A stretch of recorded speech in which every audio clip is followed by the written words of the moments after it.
Hey all! So today we're going to do something a little bit different and a little more personal. My husband and I just recently celebrated our 16-year wedding anniversary, yay for us. And while we didn't have a big party or celebration, we did have our own private celebration. And what we normally do is we sit down together away from the kids and we talk about our past year. We talk about our relationships, the ups, the downs, the things that worked well, the things that maybe didn't work so well, and how we can get better in the future. And so since people are always asking about tips to a successful marriage, not that we're perfect, but we thought it would be nice to sit down with you today and talk about our journey and our history and maybe give a few tips that might inspire someone else in their marriage or their relationship, and hopefully have you guys give some feedback that could inspire us in the future. So stay tuned. I'm going to introduce you guys to the love of my life in just a moment.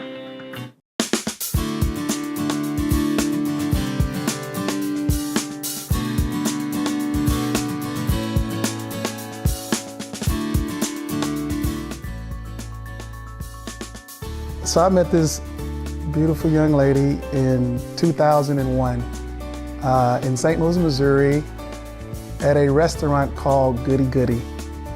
And I had visited that restaurant a few times before, and on this particular day I was sitting at the counter having breakfast, and I see this young lady walk in with a beautiful smile, and she's just illuminating, and she's standing at the counter to pick up some food to go. And I look over and I see her at the counter, and I point to her and give her a hand gesture to say, like, "Are you with this guy?"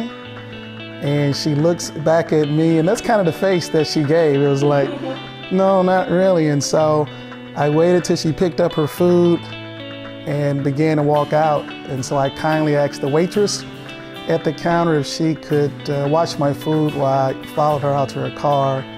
I introduced myself to her, we exchanged numbers, and she asked me a question.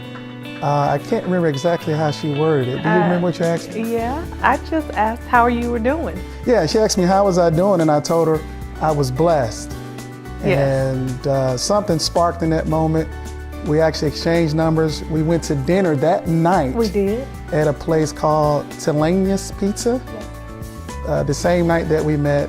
And 16 years later, 3 daughters later, here we are, happily married and still writing new chapters. So that's how we met. That's my version. So I'm glad she was not with that guy, and even if she was gonna come with me anyhow. So that's how the story goes.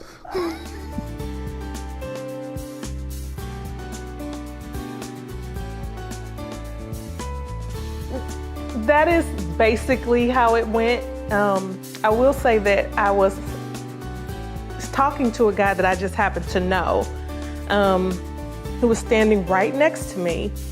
And, you know, I could feel somebody kind of staring at me from the counter, because you can feel when somebody's staring at you. Yes, I could. And, you know, I caught his eye a couple times and I thought, oh, he's cute. But at the time I was like, I'm not really dating right now. And then he caught my eye and he gave me this look, you know, are you two together?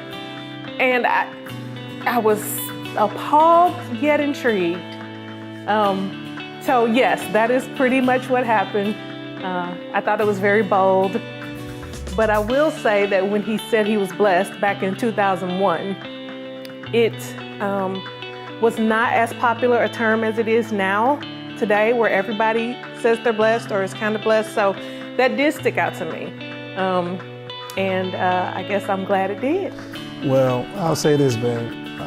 They say curiosity kills the cat. Satisfaction brought him back. So that's what they say. We're still here 16 years later. So no matter how we met, I think it was meant to be. We didn't know each other. We didn't grow up together. Right. We didn't work together. We didn't know each other before that encounter. And somehow we believe that the good Lord brought us together at that particular moment. Yeah. I thought back and I said, what if I didn't go to the restaurant that day? What if I chose to go to a different restaurant? What if I chose to sit in a different spot? I would have never saw you at the counter that particular day. So right. I believe we were meant to be together. Me And too. so I'm glad we met. Me Yeah. too. Me too.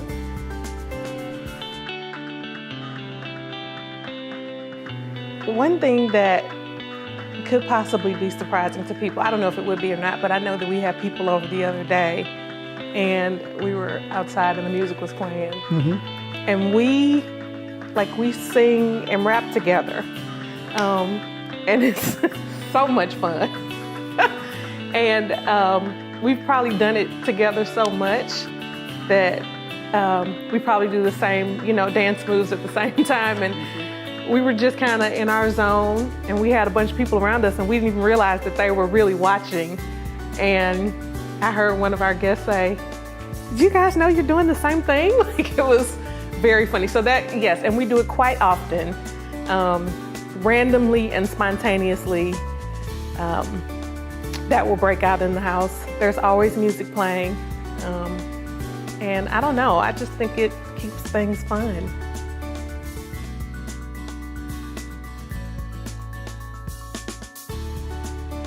I would describe my wife as loving, caring, just an overall beautiful person. And she has a giving heart. And when I see how she interacts with all of my daughters,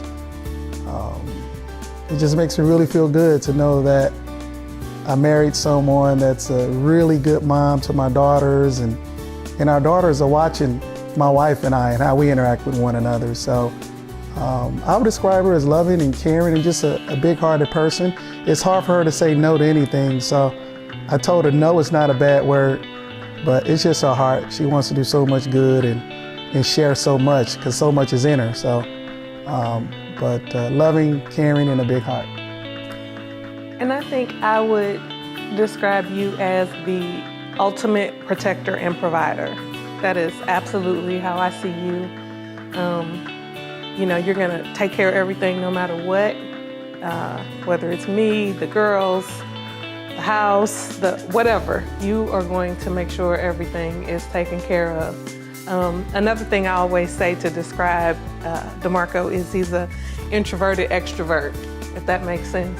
An introvert, Yes. extrovert. Yes, you are. Everybody outside of this house would say he is the most outgoing, the most friendly, the most, always on 10. And but I know that you could sit in the house for 2 weeks in total solitude and silence, with nobody around, and be perfectly content. Very much so. It's very true. Yeah. Very true.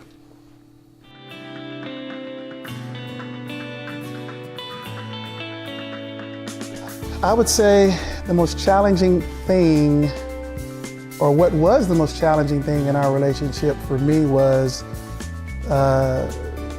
being a communicator, being single and playing sports and always being the guy, and then you get married and you're sharing your life with another person. And so I had to learn how to communicate with my wife, and more importantly, how to love her in a supernatural way. I'm reading a book now called Uncommon by Tony Dungy, and he says in this book that success is uncommon, not to be attained by the common man. And when I think of that, when I think of the love that I needed to share with my wife, it was a supernatural love, an agape love, a love that most men aren't comfortable with. But I'm glad I'm growing into that love every day, learning how to serve her better, how to meet her needs. And it's a work in progress, but I will say today that I'm better than I was yesterday. And so I'm working every day to serve my wife better and to love her better. Mm-hmm. And I would agree that communication was for sure the thing that was the biggest struggle at first. I think that I came into the marriage for sure with these expectations that, whenever there was trouble, we would just talk it out, and we get right to the bottom of it and never go to bed angry. And all those things sound good, but they really do take work. Yes, they do. They take do a lot take of work. And I think it takes patience and understanding on both parts to realize the kind of communicator that you are married to, and to learn how to navigate around those things. So we're definitely better. I would say we're better as well.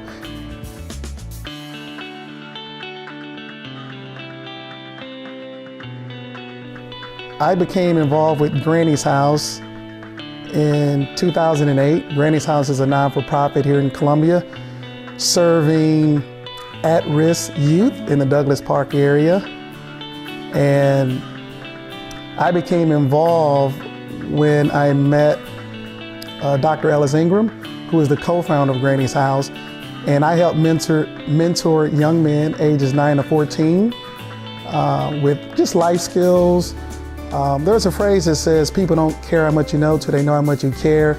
And so for me, it was just listening to the young men. A lot of our young men had anger issues.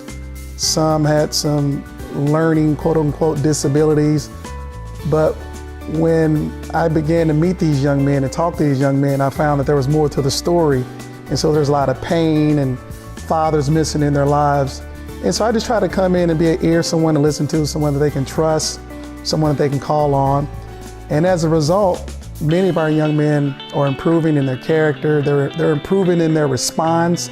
They're less angry, and they're just becoming better young men. So I'm glad I can serve in that capacity. But my wife, it was the one who introduced me to Granny's House here in Columbia. You want to share kind of how you got involved? Yeah, and I got involved a year before he did, and saw what a great community service it was doing. And so I invited him in to meet Dr. Ingram and to possibly think about mentoring the boys. So what's surprising about it is I had mentored the girls group and he had mentored the boys group. And so we're still there, and we've been there together, volunteering and mentoring since 2008. Yeah, I was teasing. I was on a radio show with David Lau, and this was 2 years ago. And he asked me the question, how long have you been volunteering at Granny's House? And at that time I said, I don't know, maybe like 7 or 8 years. And he said, you're no longer a volunteer, you're an employee. Right. So maybe I can get a little paycheck from Granny's House. But the good news is we're taking 40 kids to Kids Across America Camp this July. I believe it's the week of July 23rd. And thanks to this community, all of our kids have been sponsored through private donations, a fundraiser that we do every year. And we look forward to just getting away, going down to Golden, Missouri, and hanging out on Table Rock Lake and letting the kids see something different, see a sunrise, a sunset, do fishing, tubing, and just having a good time. So thanks to the community and everyone who's helped to support Granny's House over the years. And just let me say, this will be my first year going to camp. DeMarco has been to camp a couple years. And I hear that the temperature in Golden, Missouri is normally 10 degrees hotter than it is in Columbia.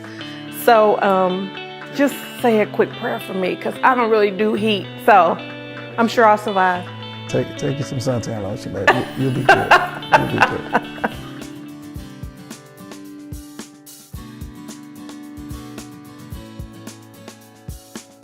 I have definitely learned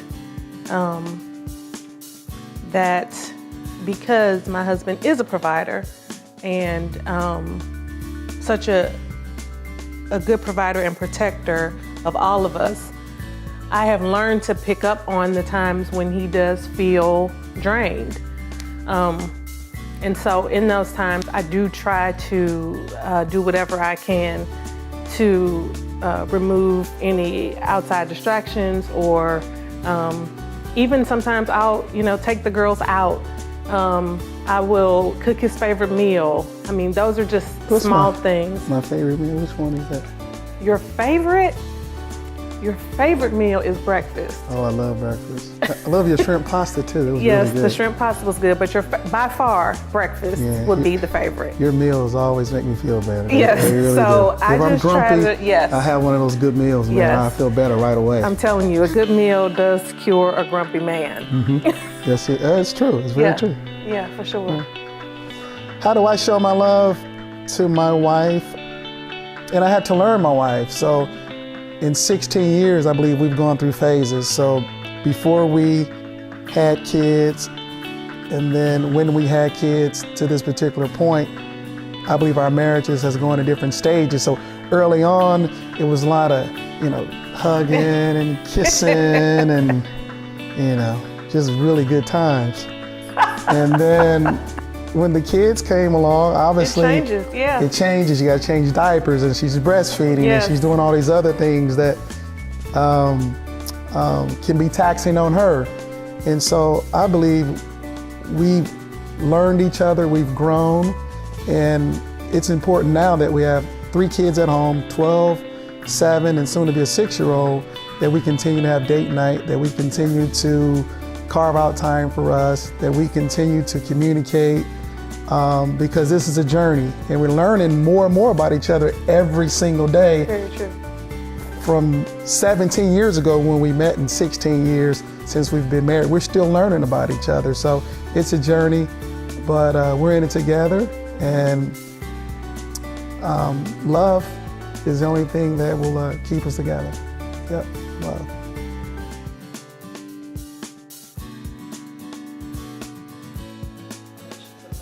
Yeah, we like to travel. We like to travel, and I enjoy taking the girls on trips and taking them to experience things that they haven't seen. They've been to Disney and beaches and all these fun places, but I call those family trips. I do not call those vacations, because I'm still working on those. I'm still making sure they're, not making a mess at the table, and brush your teeth, and, put your shirt on the right way or whatever. Those are family trips. I enjoy them. I also enjoy when we take what I call vacations that are just the 2 of us. And I think that we have to continue to be intentional about those things. Time away from the girls is important. And I enjoy those vacations where it's just the 2 of us. It feels weird for like the first 2 days because the girls aren't with us. And even walking down the hotel hallway, I'm like, man, this feels weird, because there's no kids running in front of us to see who can hit the elevator button first. So recently, for our 16th anniversary, we went to St. Louis. We dropped the kids off at my in-laws in Lake St. Louis. And my wife and I went to our favorite restaurant in Clayton, one of our favorite restaurants, called Brick Tops. We had a nice dinner, some drinks, and then we went to the Central West End, where we like to just kind of hang out, have dessert, and kind of walk around. And it just felt like when we were dating 16 years ago. So it's important for us to get away, not spend time together, invest time, quality time together, and I believe we'll get a return on that investment. So date nights are important, but I'm still trying to get you back to 16 years ago. Okay. Yeah. All right, we can work on that. All right, we can work on it. We can work on that. I'm gonna need a miracle to get back there. Yeah.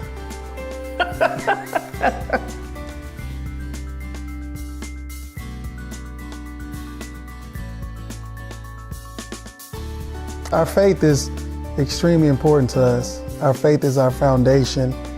And whenever we're not in agreement, or we may be at an impasse, we come back to our foundation. That's what our relationship, our family, our marriage is built on. One of my favorite songs is a song by Casting Crowns, and the song is entitled Broken Together. If I can just share a few of the lyrics in this song, because I believe this is in part why we're able to work things out and continue to embark on our journey together. And the lyrics say, "What do you think about when you look at me? I know we're not the fairy tale you dream we'd be. You wore the veil, you walked the aisle, you took my hand, and we dove into a mystery. How I wish we could go back to simpler times before all our scars and all our secrets were in the light. Now on this hallowed ground, we've drawn battle lines. We will make it through the night. It's going to take much more than promises this time. Only God can change our mind. Maybe you and I were never meant to be complete. Could we just be broken together?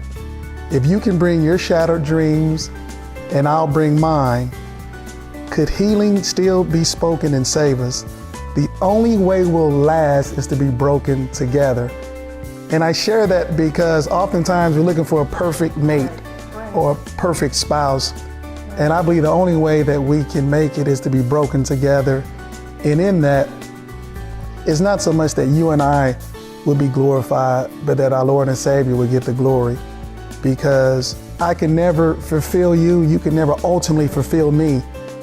But together, with Him as our centerpiece, we can be broken together, and His grace is sufficient for us. And also His power is made perfect in our weakness. So, yeah. Very true. Very true. And I agree with that 100%. And I think that when sometimes there is an unrealistic expectation when, you know, you marry someone, and I know that that part is all exciting. You know, the getting engaged and the getting the ring and, you know, the bridal shower. And I know for women, it's an exciting time. The honeymoon. The honeymoon. Man, where's that honeymoon at? The wedding. It's great. Planning, that whole thing is great. But I always tell young women to think past that day. Try to think past that day. And I remember one piece of advice that my mom gave me, and it was very simple, but very true. She said to me before we got married, she said, when you guys have a disagreement or an argument or whatever, she said, you know, if you make a dramatic exit, you know, and run off into the bedroom crying and close the door, you know, in your mind, you think he's gonna come running behind you and you guys are gonna work it out right then. She said, don't be surprised if he doesn't come running. You could be sitting in that room crying, waiting, stewing, angry for a long time. And that, for some reason, it just kind of almost gave me in the back of my mind this, okay, the expectation that I have may not be what actually happens. And not just in that scenario, but in a lot of different scenarios. The thing that I have in my mind that's gonna happen, or the thing that I've seen in TV or, you know, in movies, that may not always be the way it is. And so you have to know that, understand that, and have a plan for working through it. So. We totally agree. Yeah. So we're still writing new chapters. Every day. You believe the best is yet to come? Yep. I do as well. I do. I do as well, yeah.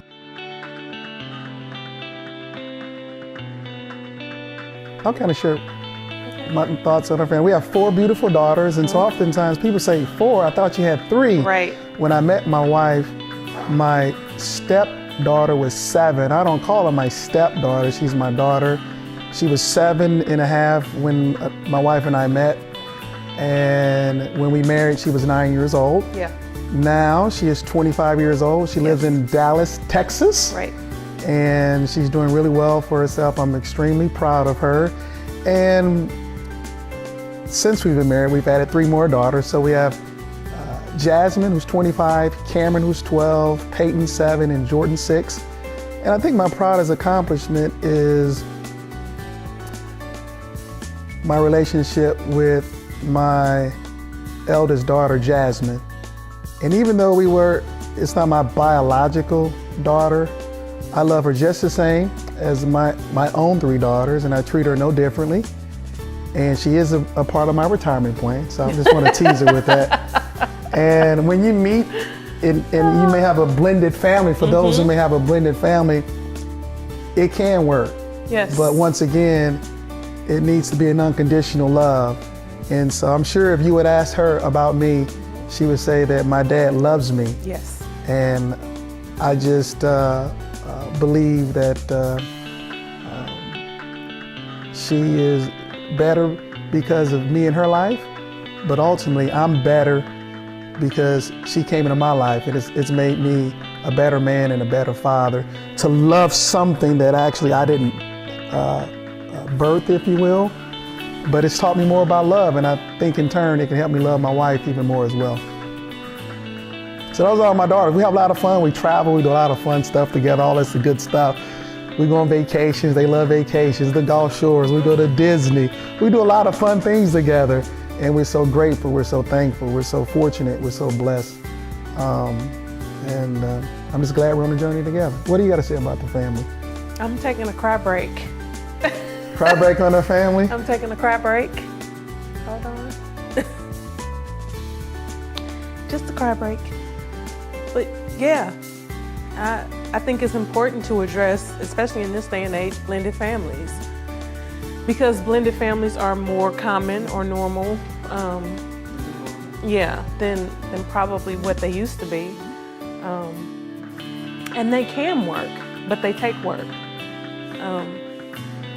And I think it's important that's another thing, set expectations and, ground rules from the beginning. And from the beginning, Jasmine has always known that she is a full-fledged 100% member of this family. And actually, we made a conscious decision when we first got married not to have children right away because we wanted her to get a taste and a feel of it just being the three of us. So Jasmine, I think she was 9 when we got married, and I think she was 13 when we had Cameron. So she got years of us to herself, and spoiling her and taking her to Disney, and she studied abroad in Europe. She got was years. Whatever was the program that she was a part of? Student ambassadors. Student ambassador program, and so she got a chance to be in the family unit as the only child for a while, and I think that was important for her not to immediately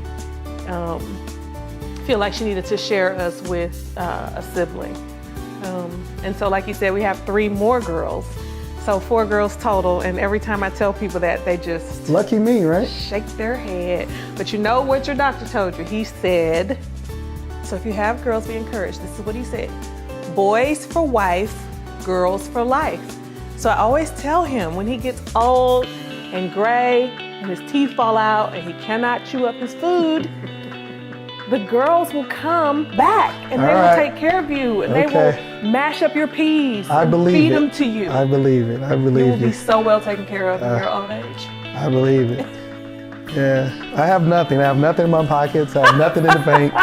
They're taking everything from me. That's what girls do.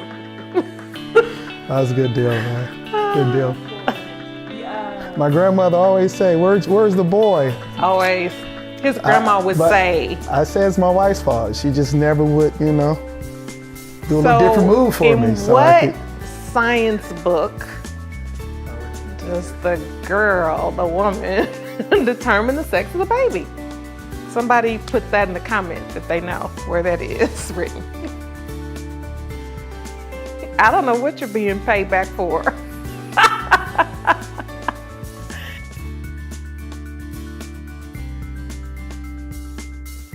I am looking forward to when our last one is, in college, or done with school or whatever, doing whatever they're doing as adults. And then we get a chance to explore that season where, the girls don't necessarily live with us. They call and, or they stop by, or they fly and visit us, or we fly and visit them. Or we can catch the Greyhound bus. Or we have our retirement house on the beach, I am looking forward to that. All right, Coleman Connection. I think 2 separate things. I think as a father, I look forward to all of my daughters, graduating from college. If they decide to get married or not, that's a choice for them. So I look forward to them becoming just fulfilling their dreams, their aspirations, their gifts, their talents. That would really make me proud as a father. And as a husband, I just look forward to all the gifts and talents that you've been given, and how I believe the good Lord has brought people into your life to help bring those gifts and talents out. I think you got so much to offer, and I'm here to support my wife and to be her biggest ambassador, her biggest cheerleader, and be in the background if need be. I don't mind at all. That must be the introverted part of me. So I just think the best is yet to come. But every day, it's just on our journey together, and being a good example for our daughters is extremely important to me. I want them, they say the man you see is the man you'll be, but I just want my daughters to not know that their dad isn't perfect, but I'm present. And every day I just want to get better. And so, best is yet to come, I believe. Stay tuned. We'll see. 16 years, whew, that's a good amount of time, by the way. It is. When did we for get sure. married? At 10? Oh, 7. all right, we got married young. 7. All right, good. Yeah, that's good.